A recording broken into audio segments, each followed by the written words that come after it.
নমস্কার, আমাদের কৃষ্ণা টক্স বাংলা চ্যানেলে আপনাদের স্বাগতম। আজকের ভাবনা, অদৃশ্য সেই সঙ্গী যে কখনো ছেড়ে যায় না। আমরা অনেক সময় ভাবি আমরা একা, আমাদের দুঃখ, কষ্ট, সংগ্রাম সব যেন একাই বয়ে নিতে হয়। কিন্তু সত্যিই কি আমরা একা?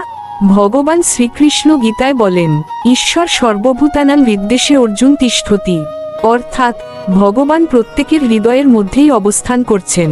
মানে আমরা যেখানে যাই করি তিনি আমাদের সঙ্গে আছেন।